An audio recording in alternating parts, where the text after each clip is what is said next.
नमस्कार साथियों, कैसे हैं आप सब। आशा करता हूँ आप सब बढ़िया होंगे।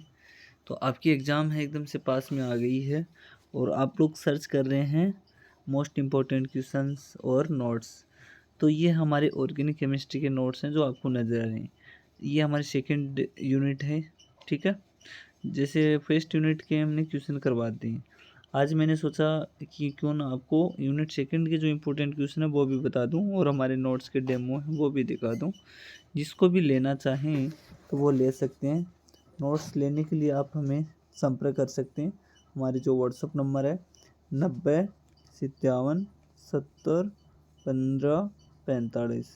क्योंकि बहुत से बच्चे हैं जो ले रहे हैं और उनकी हेल्प भी हो रही है और इजी लैंग्वेज में नोट्स हैं जो लिखे गए हैं। तो ये हमारे व्हाट्सअप नंबर है, उन पे हमें मैसेज कर सकते हो, ठीक है। ये तो हमारे नोट्स रिलेटेड बात हुई।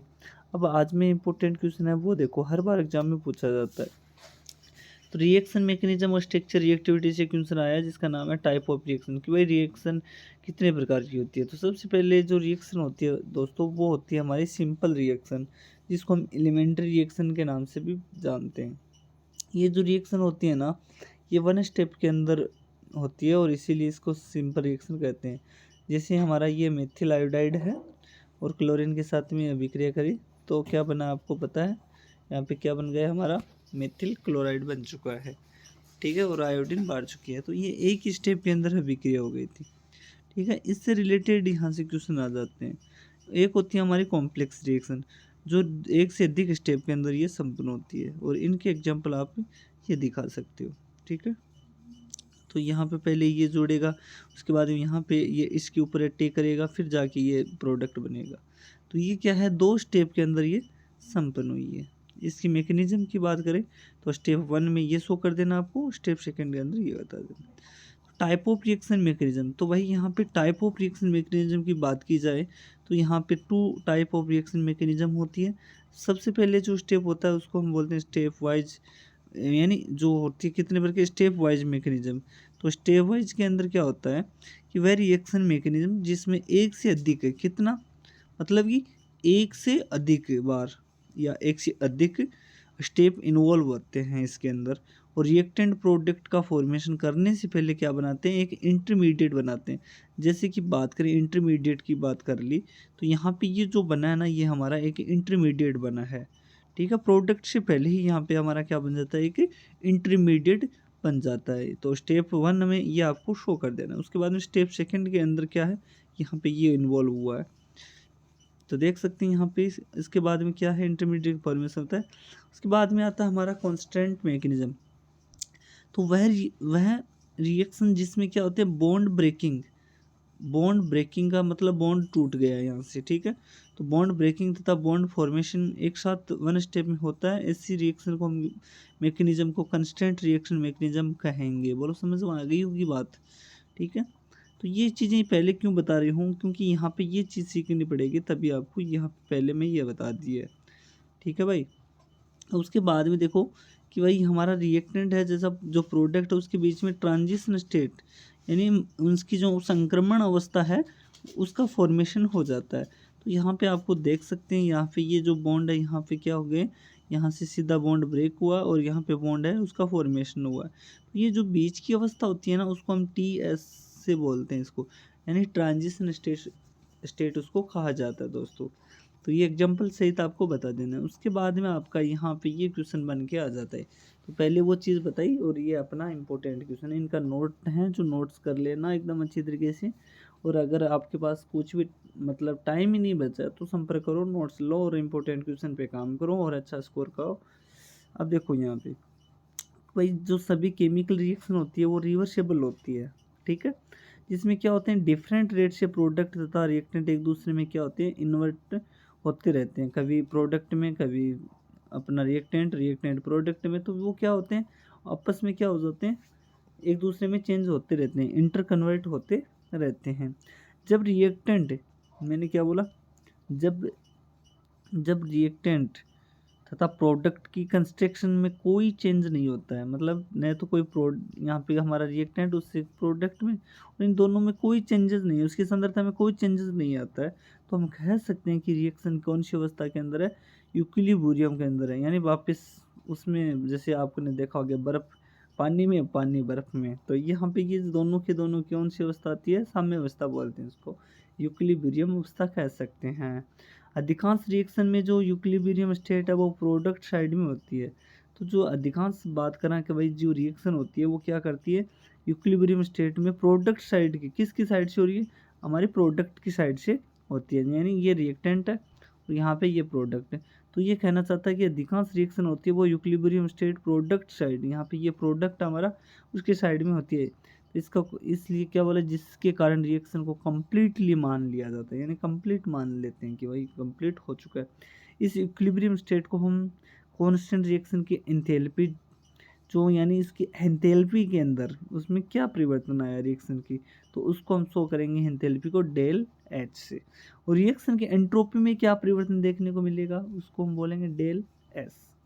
ठीक है, तथा एब्सोल्युटली टेम्परेचर पर डिपेंड करती है पूरी की पूरी। अगर टेम्परेचर बढ़ाओगे तो जल्दी प्रोडक्ट है यानी रिएक्टेंट है वो प्रोडक्ट में चेंज हो जाएगा। तो यहाँ पे ये पूरा का पूरा जो डिपेंडेंट होता है वो टेम्परेचर भी होता है। इनके रिलेशन को हम फ्री एनर्जी के द्वारा शो किया जाता है। तो आपको पढ़ा होगा यहाँ पे फ्री एनर्जी का, तो डेल जी बराबर del H minus T del S. यहाँ पे डेल एच हमारा क्या है बताइए, एंथैल्पी परिवर्तन है, और यहाँ पे डेल एस है ये हमारा क्या है, एंट्रोपी, और टी अपना क्या है, टेम्परेचर है।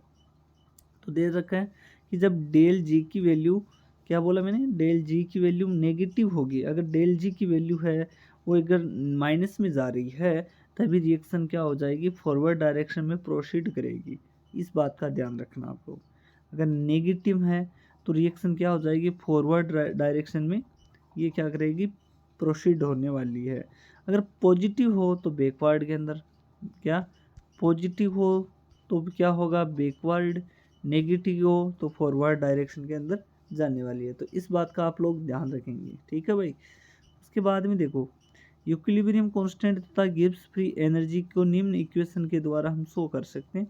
और यहाँ पे ये इसमें आपको याद रखनी इक्वेशन, तो डेल जी नोट बराबर minus R T log n K, ठीक है।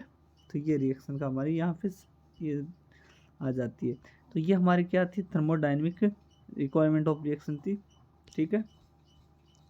उसके बाद में हम अपनी आती है काइनेटिक रिक्वायरमेंट ऑफ रिएक्शन। तो इसमें क्या होता है वो देख लो, यहाँ पे दोनों एक ही साथ बता देता हूँ। तो किसी केमिकल रिएक्शन का जो स्पॉन्सनली होने के कारण डेल जी की जो वैल्यू है वो नेगेटिव होना आवश्यक है, ये कंडीशन है, मतलब उनको नेगेटिव होना ज़रूरी है लेकिन सुफिशियंट नहीं है। एग्जाम्पल की बात करें, एल्केन तथा हाइड्रोजन, क्या एल्केन तथा हाइड्रोजन के द्वारा एल्केन बनने के प्रोसेस में डेल जी की वैल्यू क्या है, नेगेटिव होती है, लेकिन एल्केन तथा हाइड्रोजन के मिक्सचर को रूम टेम्परेचर पर लंबे समय तक रखने के बाद भी एल्केन का फॉर्मेशन नहीं होता है। तो जो इंडिकेट होता है कि किसी रिएक्शन के लिए केवल थर्मोडाइनमिक रिक्वायरमेंट का होना भी सुफिशियंट नहीं है। तो यहाँ पे थर्मोडाइनमिक होना भी सुफिशियंट नहीं है भाई, क्योंकि काइनेटिक रिक्वायरमेंट की हमें आवश्यकता होती है, ठीक है। तो किसी केमिकल रिएक्शन में थर्मोडायनेमिक्स केवल रिएक्टेंट और प्रोडक्ट की स्टेबिलिटी की फॉर्मेशन देती है। यानी यहाँ पे दे रखा है कि कोई भी केमिकल रिएक्शन हो रही है, रासायनिक अभिक्रिया, उसमें जो ऊष्मा गतिकी है वो केवल जो उत्पाद है उसका यानी उसका प्रोडक्ट की स्टेबिलिटी, यानी इनका और इनकी जो स्टेबिलिटी है कि भाई कितना बना है, कैसा बना है, तो इनकी इंफॉर्मेशन देती है, रेट ऑफ रिएक्शन की नहीं देती है। ये कहने का मतलब ये है। तो काइनेटिक स्टडी में रेट ऑफ रिएक्शन तथा विभिन्न रिएक्टेटिंग स्पीसीज की कंस्ट्रक्शन की स्टडी की जाती है, ठीक है भाई। केमिकल काइनेटिक जो आगे क्या है, यहाँ पे पॉइंट टू पॉइंट बता देना आपको कि केमिकल काइनेटिक के द्वारा केमिकल रिएक्शन के मैकेनिज्म को क्या करते हैं, इन्वेस्टिगेशन किया जाता है। और किसी रिएक्शन के डेल जी रिएक्टेंट और प्रोडक्ट की स्टेबिलिटी के बीच में कोई डिफरेंस या इंडिकेटर करते हैं, और रिएक्शन की एनर्जी बैरियर के बारे में फॉर्मेशन नहीं देती है, यानी कितना एनर्जी लेवल है उसका, उसके बारे में कोई फॉर्मेशन नहीं देती है। एनर्जी बैरियर एक एनर्जी हिल ही है, मतलब इस तरह से ऐसा। तो यह है क्या, एनर्जी बैरियर एक हिल है जिस पर चढ़कर रिएक्टेंट प्रोडक्ट की कन्वर्ट हो सकता है। जिन रिएक्शन के लिए एनर्जी बैरियर ज़्यादा होगा तो उनकी रेट ऑफ रिएक्शन कम होगी। इस बात का ध्यान रखा कि यहाँ पे ज़्यादा होगा तो उसकी रेट ऑफ रिएक्शन क्या होगी, कम होगी। तो जिनमें एनर्जी बैरियर एकदम से कम होगा तो रेट ऑफ रिएक्शन अधिक होगी। तो किसी रिएक्शन में एनर्जी बैरियर को एक्टिवेशन एनर्जी कहा जाता है या कहते हैं। तो यहाँ पे ये आपको शो कर देना है। तो यहाँ पे देख सकते हैं, यहाँ पे एनर्जी, यहाँ पे यहाँ से लेकर यहाँ तक का ये वाली, तो इसको हम बोलते हैं एक्टिवेशन एनर्जी। ठीक है, ES से इसको शो करते हैं। तो ये हमारी थर्मोडायनेमिक और काइनेटिक। उसके बाद में आते हैं इनके थर्मोडायनेमिक काइनेटिक कंट्रोल। तो ये अगले वीडियो में आपको बता देंगे। अगर आप लोगों को इतना समझ में आया तो ज़रूर सब्सक्राइब करें, लाइक करें, और ये नोट्स हैं आपको समझ में आ रहे हों अच्छी तरीके से। और नोट्स लेने के लिए हमें संपर्क कर सकते हैं। नंबर है हमारे 9057701545। अगले वीडियो में आपको वो बता दूंगा, तो जिसको भी चाहिए वो कमेंट करके बताना। और नोट्स नोट करते जाना। नोट्स एकदम एक्यूरेसी के साथ में लिखी गई हैं, आपको PDF देंगे जैसे आप पेमेंट करते हैं। तो thank you so much guys. आज का वीडियो कैसा लगा कमेंट करना ना भूलें, लाइक शेयर ज़रूर करके हमें बताइए।